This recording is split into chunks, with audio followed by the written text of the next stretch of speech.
आंतरजातीय प्रेमसंबंधातून झालेली ही निर्घृण हत्या केवळ रागाच्या भरात किंवा अचानक झालेली नसून तो थंड डोक्याने रचलेला एक पूर्वनियोजित कट होता, हे आता पोलीस तपासात स्पष्ट झाले आहे.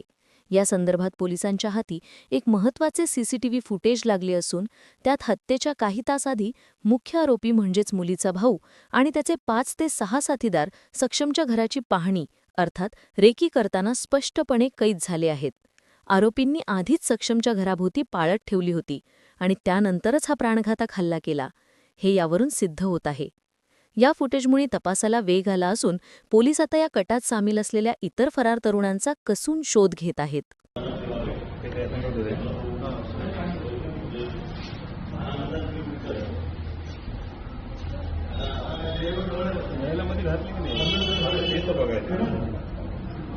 तुला म्हणलं होतं कोण कोण होता आणि काय नाही.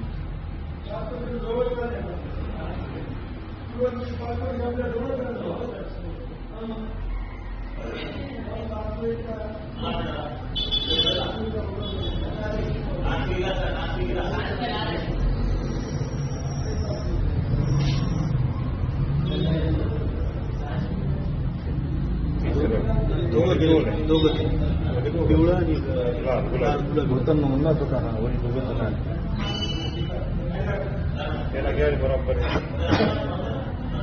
ते इकडचं ओळखीले ते दोघं तिघं कोण होतं की त्याच्या पोलिसवाल्यांना ओळखले हे ओळखीचे ते इकडे ते शर्ट घातलेलं की ढकण्या साईडला ऑटोच्या साईडला ओळखीचे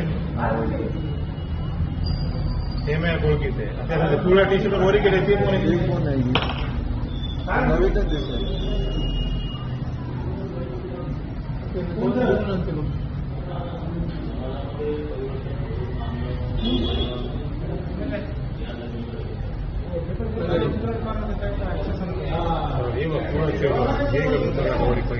शुक्रवार आहे ना. हा गोडीवार हे सगळ्यात पहिला गेले गुलाबी